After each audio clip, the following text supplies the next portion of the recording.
말씀 가지고 그냥 대답해 볼 뿐이에요.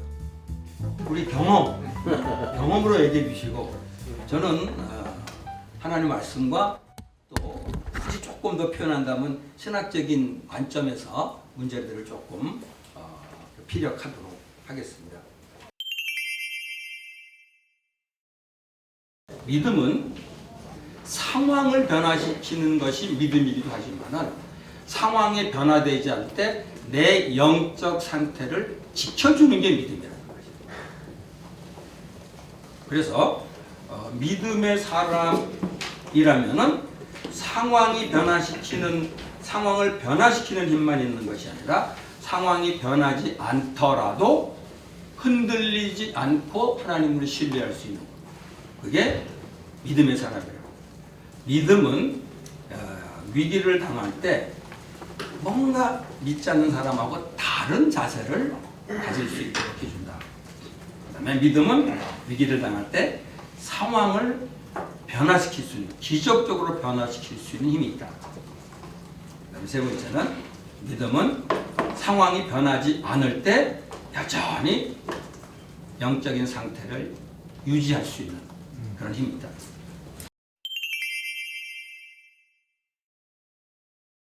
여러분들이 지금 각 직업이 다 다르잖아요. 직종 달라요.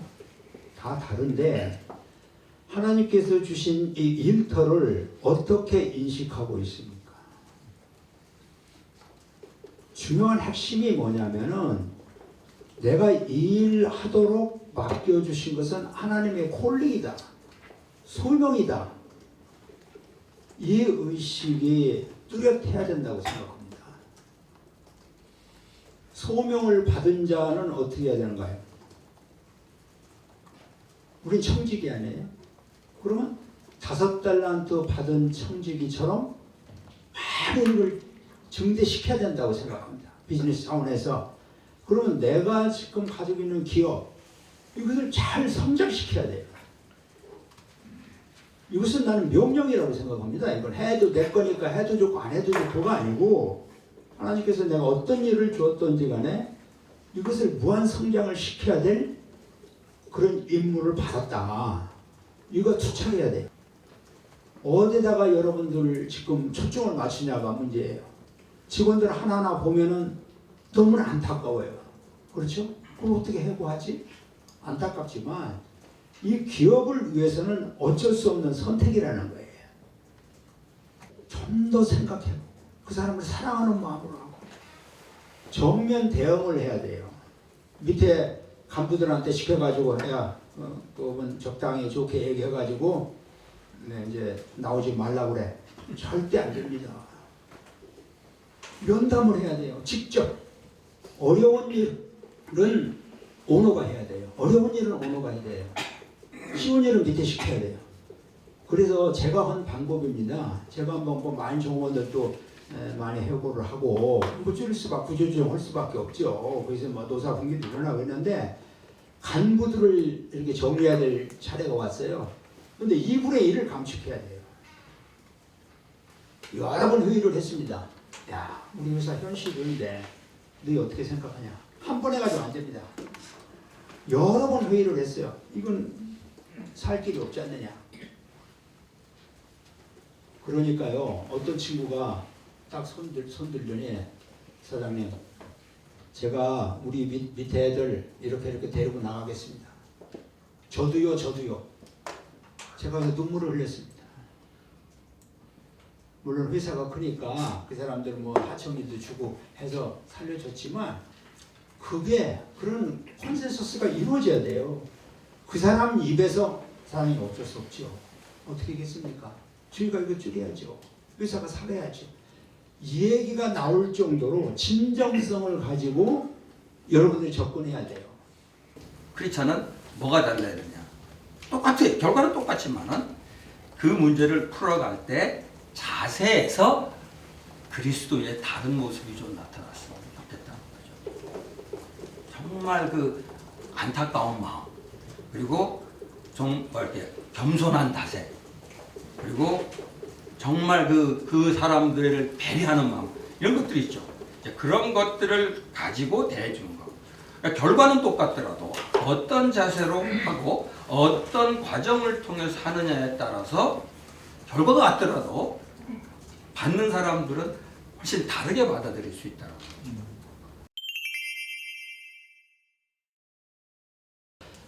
특히 이제 결제 못할 때는 거래처 관계 아니겠어요? 이것은 이 코로나 사태가 진정된 이후까지도 생각하셔야 돼요. 이거 굉장히 중요합니다. 그러려면 뭐냐고, 여러분도 젊으니까 좋아요. 오히려 젊으니까 가서 정면 돌파하셔야 됩니다. 우물우물하고 말이죠. 이렇게 결제 날짜가 내일인데 오늘 가가지고 상대방은 내일 돈 들을 거로 딱 생각하고 예산 세워놨는데 그런 식으로 하면 안 돼요. 미리미리 가서 사정하고 읍소를 하고 현실이니까 그러고 조금만 드린다 그러고 이렇게 해가지고 직접 정면 돌파해야 돼요. CEO가 직접 어려운 일 다 해야 됩니다. 그래서 금융기관도 원래 이제 우리 과금은행들이 어려울 때 제가 주장한 거가 뭐냐면 은행을 두 개를 나눠야 된다. 어떻게 하느냐? 운영을 배드뱅크하고 크린뱅크를 나눠야 된다. 어려운 일, 이게 문제 있는 거, 이것을 전체가 같이 고민하면 안 돼요. 그것은 최소 인원이 하고 크린뱅크에서는 새로운 영업을 하고 새로 확장하고 이것을 그래서 상대적으로 이게 좋지 않은 것을 비율을 낮추는 거예요. 그래야지만 성장하지 이거 안 되는 것 가지고 계속 만지작거리면은 전체 망가집니다. 이걸 참고로 하시면 되겠습니다.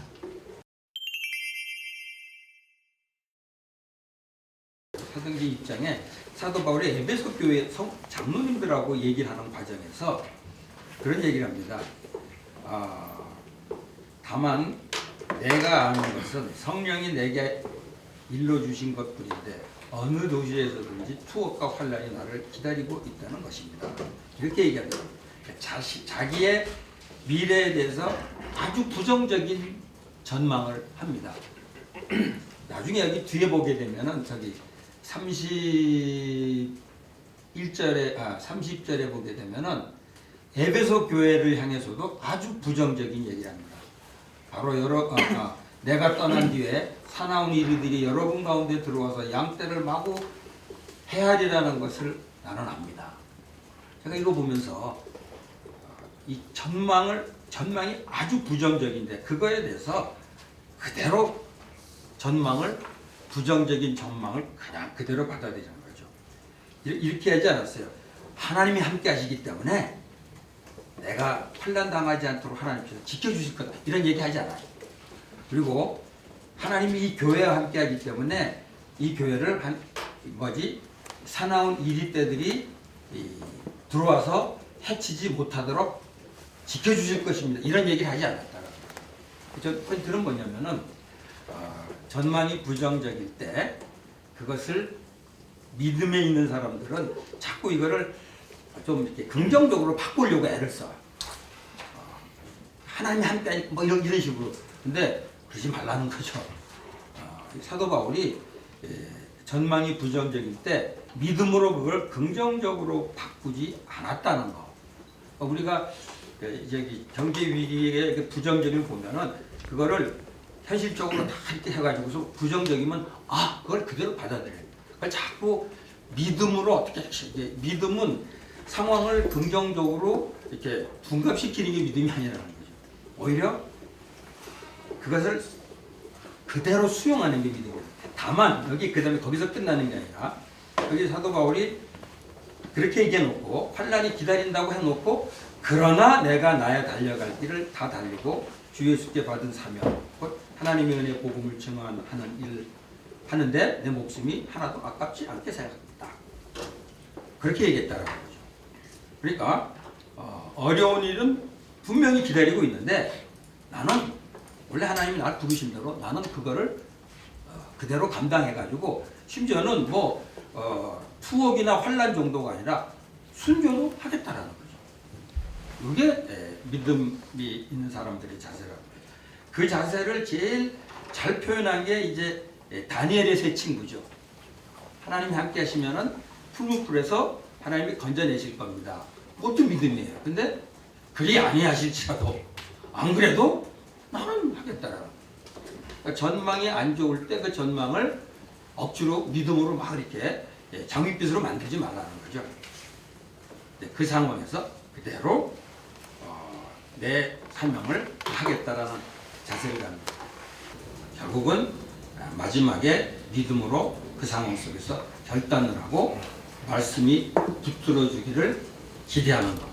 그게 부정적인 전망이 부정적일 때 믿음의 사람들이 가져야 될 자세가 아닌가 생각합니다.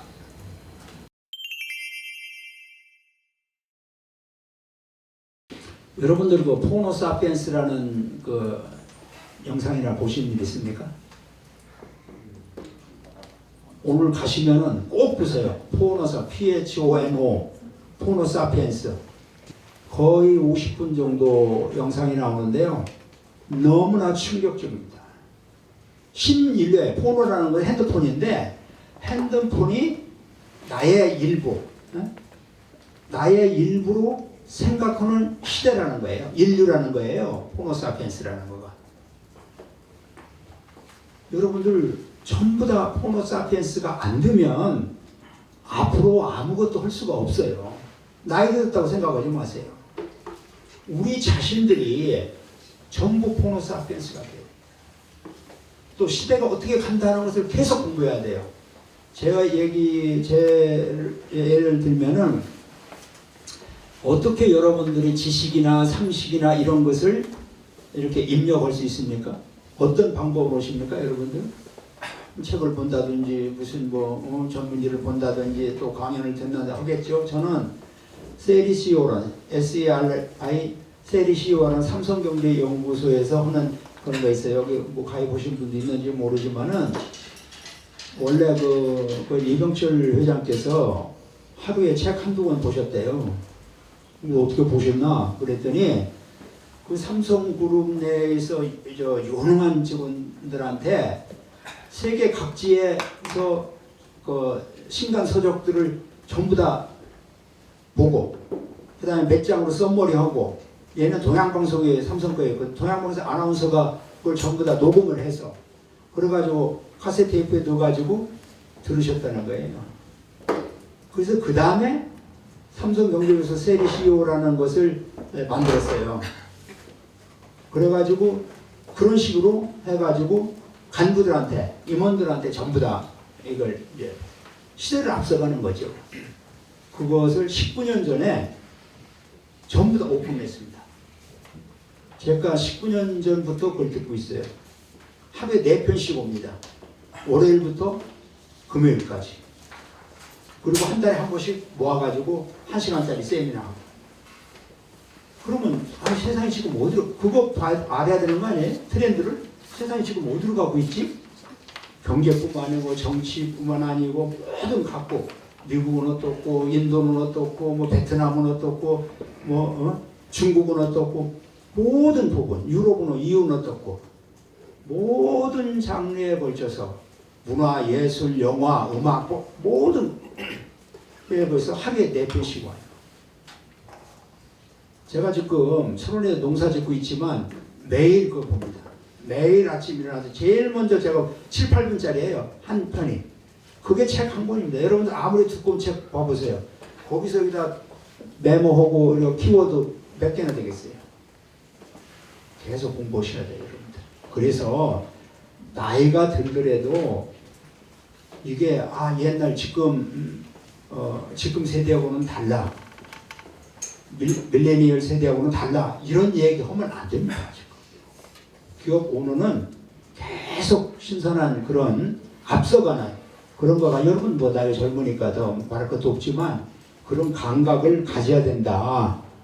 이런 생각을 하고요. 과거 우리가 공부를 한 것은 40년 동안 써먹었대요. 근데 지금은 새로운 지식을 우리가 습득하면 10년 지식의 반감기가 축소되고 있다. 10년 계속 공부해야 돼요. 여러분들 20년, 30년 전 언제 공부한 거 가지고 다 새롭게 계속 해야 이끌어 나갈 수 있다. 예배당에서 예배 드리지 못하는 거 정말 다 힘들어합니다. 저는 이걸 이렇게 생각해요. 종교적인 관점으로 보면은 참 힘듭니다. 근데 영적인 관점으로 보면은 얼마든지 다를 수 있다라는 겁니다. 종교하고 요 둘을 구별하는데, 아까 얘기했지만 초대교회 당시도 팬데믹이라는, 내가 책을 읽었는데 팬데믹이라는 단어가 그대로 나오더라고요. 그때도 국제적으로 이제 전염병이 생긴 적이 있었던 것 같아요. 근데 아까 얘기했지만 이교도들은 제사를 잘 드리는 걸 해결하려고 해요. 근데 크리스찬은 이것 때문에 어려움 당하는 사람들을 돕는 일에 헌신합니다. 그러니까 종교적인 차원으로 보면은 이교도들의 대응이 맞아. 어떻게 제사를 잘 드려갖고 이 문제를 풀까? 근데 영적인 차원으로 보게 되면은 그 당시 크리스찬들이 잘한 거죠. 그러니까 사실 그 상황에서 가장 영적인 일은 뭐냐면은 어려움 당한 사람을 돕는 게 가장 영적인 일이라는 거죠. 하나님이 예배 드리는 거를 모여서 예배 드리는 거하고, 그 다음에 어려운 이웃을 돕는 거하고 어느 것을 하나님께서 더 원하실 것인가 라고 생각해 보면은 종교적인 관점으로만 보면 예배 드려야 되는데, 영적인 차원이라는 건 뭐냐면 하나님이 뭘 더 원하실까라는 차원으로 생각해 보면은 사실은 예배를 보류하고, 그 예배를 보류하는 건 다른 게 아니라 이웃에게 폐가 되지 않도록 하기 위함이죠. 그래서 그 당시 사람들이 제3의 사람들이죠. 기독교가 있고 여기 이교도가 있는데 쭉 보다가 기독교가 더 낫네. 그래서 많이들 교회로 가게 됐답니다. 그래서 그 책에서 이런 표현하더라고요. 기독교가 이교도하고 경쟁해서 이겼다. 뭐 이런 표현을 쓰더라고요. 이게 굉장히 이상한 표현이에요. 그러니까 지금 우리가 예배를 막 우기고 드려가지고 이웃 사람들하고 무슨 갈등 있는 거 좀 TV에서 보면서 그걸 보고서 믿지 않는 사람들이 어떻게 볼 것인가 생각해보면 생각만 해도 난 가슴이 막 졸여 죽겠어요. 그래서 제가 이런 표현을 씁니다. 우리들한테는 종교적인 열정인데 믿지 않는 사람들이 볼 때는 종교적 이기주의다. 그거죠. 그래서 옛날 생각이 나더라고요. 갑자기. 옛날에 어렸을 때 새벽종 있었습니다. 혹시 새벽종 아시나요? 예, 그런 사람은 그 사람입니다. 그러니까 새벽종 내가 어렸을 때도 그랬어요. 야, 저거 정말 참 못자게 하네. 근데 그 당시 그냥 새벽종 했었습니다. 그다음에 믿지 않은 사람들이 다 참았던 것 같아요. 근데 그러다 못 참는 사람 와가지고 따지죠. 그래도 그냥 했었어요. 근데 말도 안 되는 짓 한 것 같아요. 우리 교회가 요거를 잘 분별할 수 있어야 돼요. 물론 예배드리는 게 중요하죠. 그런데 이것이 이웃이 믿지 않는 이웃들에게 어떻게 여겨질 것인가를 좀 생각했어야 되는데, 그거를 잘 못한 이유가 뭐냐면 종교적인 거면은 무조건 옳다라고 생각해서 그런 것 같아요. 그러니까 저는 종교적인 거가 다 옳은 게 아니라 영적인 게 옳은 건데, 영적인 것은 뭐로 판단하냐면 하나님이 뭐를 더 원하실까 하는 거죠. 그래서 마태복음 5장 16절에 보면 이런 말씀이 있습니다. 너희 착한 행실을 보고 하늘에 계신 아버지께 영광을 돌리게 하라. 하나님께 영광을 돌리는데 우리가 예배를 드리는 것만 하나님께 영광이 되는 것이 아니라 우리가 착한 행실을 통해서 믿지 않는 사람들이 할 수 있을 때 이게 하나님께 영광이 된다고 한다면 어떤 걸 결정해야 될 것인가. 너무 분명한 것 같은데 이게 지금 교회에서 안 되는 게 조금 안타깝더라고요. 그래서 더구나 지금은 예배 온라인으로 들을 수 있는 처지인데 말이에요. 옛날같이 아니고. 프랑스의 그 교회에서 프랑스에 있는 그 물루즈라는 동네에 있는 그 이제 오순절 교회입니다. 거기서 확진자가 많이 나왔어요. 그래가지고 지금 우리는 그 사람들이 뭐 순복음교회인데 문제가 없어. 이단 아니에요. 근데 프랑스에서는 우리가 신천지 보듯이 하는 모양이에요. 그래서 복음주의 교회가 굉장히 좀 위상이 좀 어려워졌다라는 거죠. 그래서 그런 면에서 믿지 않는 사람들은 이걸 어떻게 볼까라는 거를 눈치 보자는 게 아니라 믿지 않는 사람들의 입장에서 이거를 볼 수 있어야지 이게 정말 믿음 있는 사람의 자세가 아닌가 생각이.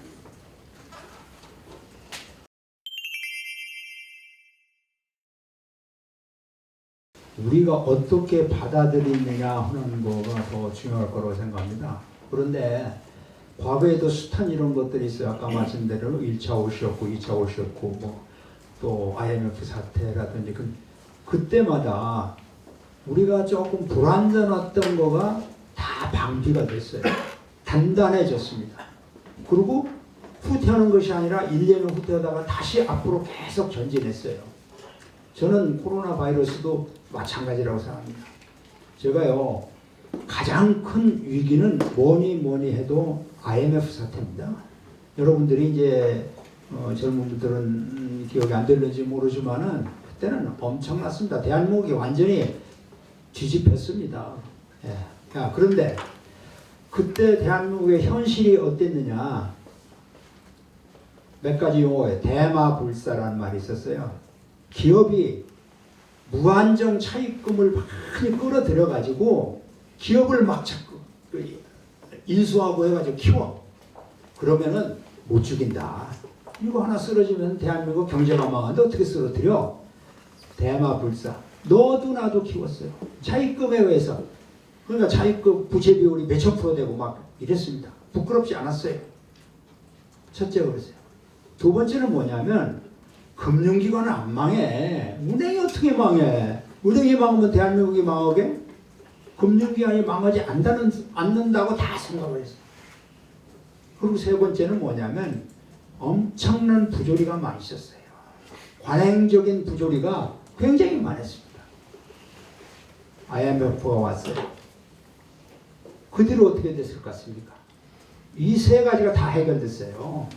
그래서 지금 우리가 전체적인 팬더멘탈이 좋다는 거가 IMF 덕분입니다. 이게 그대로 계속 나갔으면 정말 어떻게 됐을까 생각만 해도 여러분들 못 느끼는 저는 그 핵심에 있었기 때문에 다 보고 느끼고 경험하고 한 거기 때문에 그런데 나중에 생각해 보니까 야 IMF가 너무 감사하구나. 대마불사가 어디 있습니까? 지금은 각 기업이 건실하게 나가지 않으면 어느 것도 생존할 수가 없어요. 금융기관 자기들도 건실하지 않으면 언제든지 문닫을 수 있어요. 그런데 미국이나 이런 데는 은행도 뭐 설립도 간단하지만 얼마든지 쓰러지고 그랬거든요. 그런데 대한민국은 안 그렇다고 생각했단 말이죠. 그 다음에 부조리. 지금 많이 없어진 겁니다. 거의 나는 없다고 생각해요. 이거가 우리가 선진국으로 가는 길을 닦아놓은 거라고 생각해요. 근데 IMF가 너무 감사해요. 그때 그런데 이제 문제는 이거예요. 그때 이제 우리는 이렇게 옆에서 보는 사람의 입장으로 직접 당사자들이 있어 죽은 사람, 자살한 사람도 있고 기업이 망해서 뭐 한 사람도 그 사람이 너무나 안 됐잖아요. 지금 코로나 바이러스도 마찬가지예요. 이렇게 개념적으로 쭉 얘기하는 것은 그 일반론적으로는 좋은데 내 현실이 지금 각자의 현실이 여기서 생존해야 되잖아요. 지금 그것은 다음 얘기고 생존해야 되잖아요. 이것을 이제 찾아야 되는 건데 어쨌든 큰 흐름으로 봐서는 그렇게 다져져서 새로운 길로 가고 이것도 나는 마찬가지라고 생각해요. 이게 새로운 길이 열릴 거라고 생각해요. 반드시 코로나 바이러스가 뭐 1년이고 1년 반쯤 지나면 반드시 새로운 길, 더 나은 길이 열릴 거라고 생각해요. 그래서 이제 훗날 얘기할 때 코로나 바이러스 사태가 우리한테는 축복이었었다. 뭐 이런 얘기가 될 거라고 저는 생각합니다. 그래서 여러분들 사업장에도 그렇게 돼야 되잖아요.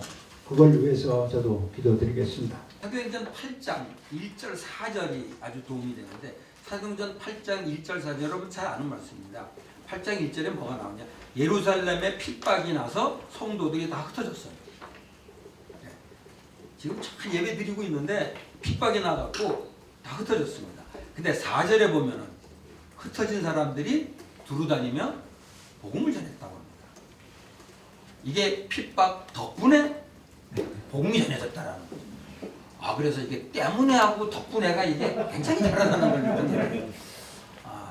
이 영어로 뭐야 because of 하고 그 다음에 thanks to라고 되겠죠. 불어로도 그거 아주 딱 비교되는 말이 있는데 그래서 사실 지금 코로나 바이러스 때문에 일어난 일 무지 많습니다. 그거 지금 우리 다 말하는 거 아니에요. 근데 그거는 지금 열심히 이제 해결해야죠. 그것도 기도하고. 근데 이제 뭐냐면은 코로나 바이러스 덕분에 얻게 된 거는 뭐가 있을까? 이거 좀 생각해 보면은 그래도 조금 기분이 좀 낫지 않을까? 때문에만 생각나면 참 짜증이 나요. 근데 덕분에를 생각해보면 아까 그게 그건 것 같아요. 그죠? IMF 때문에. IMF 덕분에. 근데 지금 그 덕분에를 나중에 발견하게 되는데 지금 저는 미리 발견하면 어떻겠냐는 거지. 미리 좀 찾아보는 거지. 근데 시간 지나고 보면 저도 그래요. 저도 옛날에 어려움을 당했는데 너무 힘들었는데 나중에 보니까 그 덕분에 이렇게 됐네. 이게 있단 말이에요. 근데 그건 지금이니까 그런데 그때는 덕분에 생각 안 해서 때문에만 생각하니까 그냥 짜증이 나는 거예요. 근데 미리 덕분에를 한번 좀 생각해보면 좀 낫지 않을까. 그래서 코로나 덕분에를 생각해보니까 우리 크리스천 입장에서는 너무 중요한 게 있더군요. 신천지가 그냥 나중에 분명히 코로나 덕분에 좋은 일 많이 나올 겁니다. 적용을 여기저기 할 수 있죠. 교회도 하죠, 가정에도 할 수 있고, CBMC에도 할 수 있고, 뭐 여기 할 수 있으라고 생각합니다.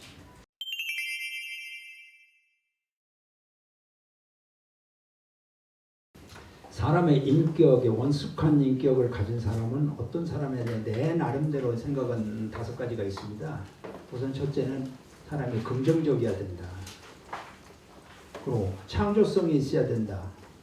그다음에 사회성이 있어야 된다. 책임감이 있어야 된다. 이 5번째는요. 제가 종교심이라고 해요. 종교심이 있어야 된다는 생각을 가집니다. 그러니까 무신론자도 있고 딴 교 다니는 사람도 있는데 이 종교심이라는 건 뭐냐면 인간이 아무리 노력해도 안 되는 부분이 있어요. 별로 노력 안 하는데도 될 때도 있어요. 그것을 저는 신의 영역이라고 생각합니다. 우리는 하나님의 영역이라고 생각해요. 그래서 그것을 인정해야 된다. 그것을 인정하지 못한 사람은 좌절합니다. 내가 열심히 이렇게 했는데 안 돼? 왜 안 돼? 좌절합니다. 교만해진다. 조금 해놓고 잘 됐어요. 내가 잘해서 교만합니다.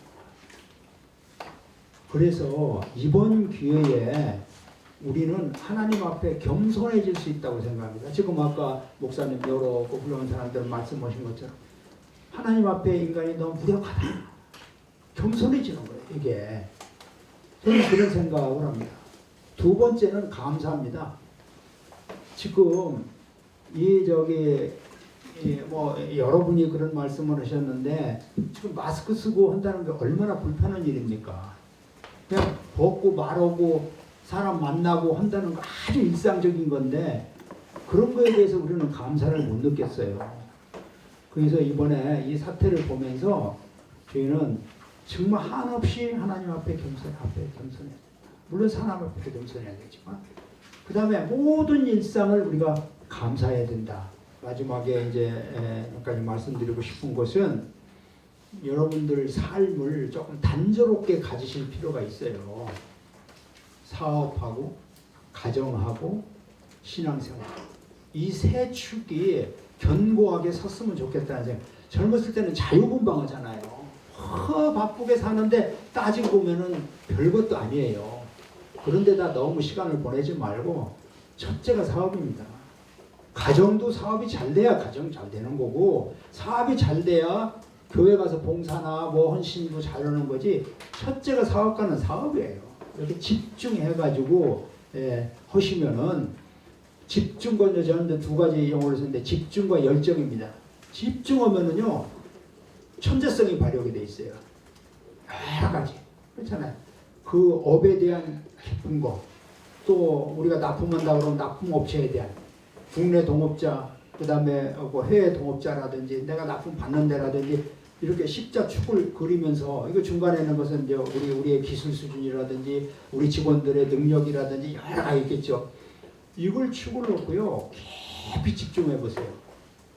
야 이거 나 천재인가 봐. 그런 생각이 들어갑니다. 그건 하나님이 주신 지혜입니다. 대충대충은 안 돼요. 거기다 열정을 거기다 부어주면은요, 세상에 무서운 것도 없고 안 될 일도 없습니다. 그래서 이런 위기가 되어야 또 그런 거가 발휘가 돼요. 공직통 안에요. 그래서 이런 위기가 돼야 발휘합니다. 여러분들이 절박한 분도 계실 거예요. 깊이 기도 가운데서 집중하고 열정을 다하시면은 이 코로나 사태가 분명히 여러분들의 이 업이나 이런 거가 한 단계 발전할 수 있는 계기가 되리라고 저는 확신합니다. 네, 여기까지 말씀드리겠습니다. 고맙습니다.